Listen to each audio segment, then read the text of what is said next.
Because ultimately, what the goal is whenever it comes to all of this and sitting here and talking about this, talking about what do I expect from my team and what do I expect from myself, is to set clear expectations. What do clear expectations look like? It's brutally simple. I know what I'm doing. You know what you're doing. So we know what we're doing. But typically, what will happen is that I know what I'm doing. I know today that I'm going to go do X, Y, and Z. But did I communicate that with whoever else I'm working with? If I got a personal canvasser, if I'm going to be late for work, if, maybe I'm going to, oh man, I'm going to go pick up this check, but I didn't communicate it. But like you assume that they're just going to understand versus communicating, then we don't know what we're doing.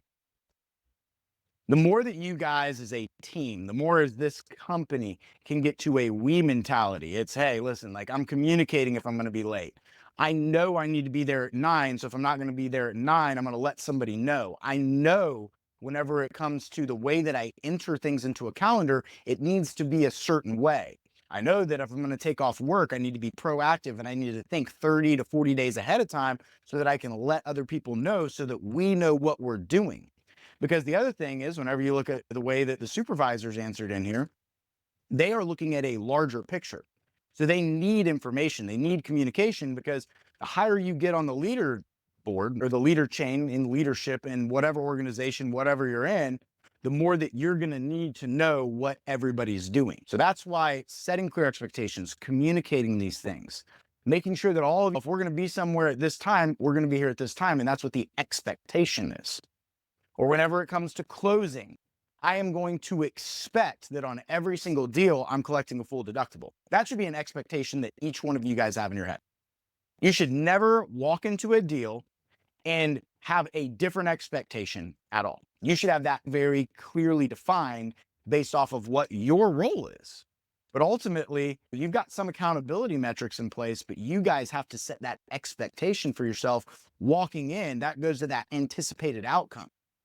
I just finished reading a book. Well, didn't finish. I'm in the middle of reading a book about expectations where it talks about a bunch of studies whenever it comes to placebo effects, whenever it comes to athletes, whenever it comes to doctors.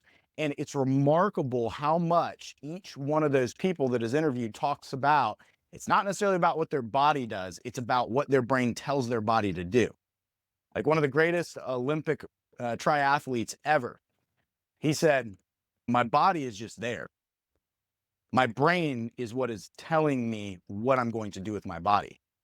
And that's how he repeatedly won over and over again, because he expected a certain outcome instead of just allowing life to come to him.